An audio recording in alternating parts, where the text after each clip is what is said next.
Blanche, we are about to embark on showing people how to make blueberry jam. Oh, that's a great thing. It's a wonderful opportunity to enjoy one of the gifts. Yes, yes, and I know your business lady Jamz makes a lot of different ones, but I particularly love blueberries. So, okay. Let's get started. Where do we begin? Let's get started. Well, first of all, you always get your fresh strawberries. Make sure that you clean them, take out the little twigs, and just make sure everything is great. And then you have to follow directions. Right. Okay. And you got to read. And you got to read, that is for sure. Well, we have a different variety of pectin to use, which is the agent that causes the fruit to gel together. Right. And also, you got to use your tops because that's very important to seal in it. Keeping. Yes, right. Yes. Do we use any sugar in this process? Yes, indeed. And it depends on the recipe. Okay, right now I have 4 cups of sugar. That's what we've used for this recipe, which is a small one. So how many cups of blueberries do you have with those sugar? Well, right now I have 4 complete cups of blueberries. With the 4 cups of sugar? With the 4 cups of sugar. It's very sweet. Okay, and then, but it isn't, because you got to remember not all of the fruit have come to the full sugar ripe stage. And then we also add in lemon juice, has also been added. And that helps for the acidity and everything. You're going to find out it's not that sweet. Okay. So when do we add in the pectin? Well, it depends. Now, you have a choice. If you're using powder, and I use this method to remember, powder for the pectin comes before the sugar. So you put your pectin in first. Right. After you've gotten your berries into the pot, you put it in, mix it quite well, bring it to a nice continuous ball. Be gentle with it though, because you don't want it to scorch and burn at the bottom. So you have to pay attention. There's no running back and forth. And then you have the liquid. Okay. So the liquid is that you put your sugar in first. And then the liquid. And then the liquid. So liquid is L, so it comes in last. I love it, the liquid pectin. That's a great way to remember. Yes, just a little brain help. That's all. Memory aid. Yep. That's about it. And it's very important to boil to make sure that it does reach its point. Let me show you. Sure. Right now. I can't wait to see. Okay. And as you can see, would you please? Yep. Thank you.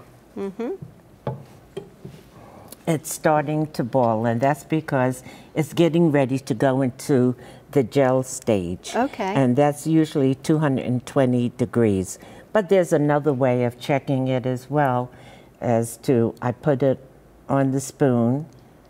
And if it sheets off? Then you know we've reached the gel stage. And people have to understand the sheeting off, it really is, it sheets off. It doesn't drip. It kind of slides off. That's it, see? I would equate it to mud coming off my trowel, but anyway. Okay. That's true. So therefore, if you have that, and now in the process, while the jam was getting to the gel stage, I had prepared the jars. Right. It's very important to check your jars, make sure that there's no chips. Right. And that used to be my job. Yes. Because I would take my finger and run it around the rim. Just to make sure. To make sure that there was no chips on these jars. So you wash them, rinse them, and then you bring them into, back into the boiling water state. And I throw the tops in the last 5 minutes so that they can, I've washed them as well. Right. But I throw them in there because we want them to be nice to hug the top. Okay? Should I take one out so we can fill it? Yes, that's what I say. Let's get ready. That's one of my favorite tools, too. Yes, I agree. Yes, indeed. Here we go. Here's this one. And definitely you need a funnel. Yes. And you put that in. And you have a wonderful little gizmo here. Yes. This has a magnet on it.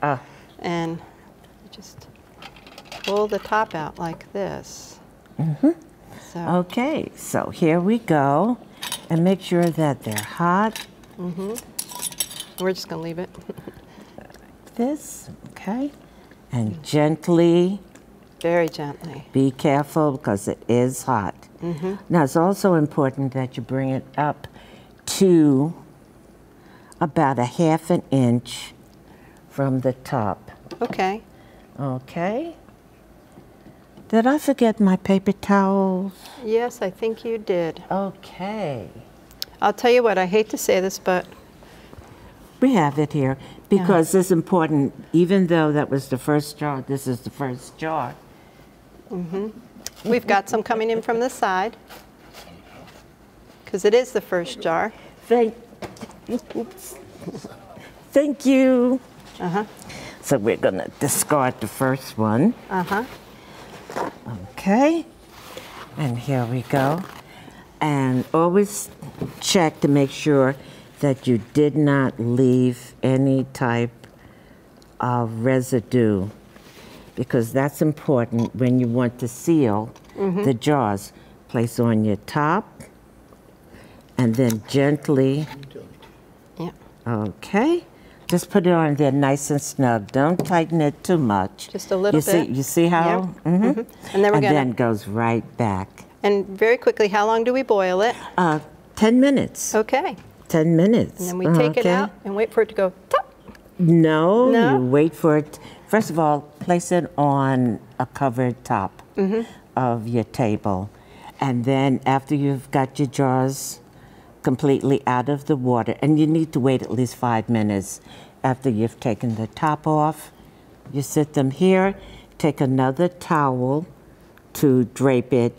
You don't want the cold temperature of the room To alter the sealant. right. That's a very good tip.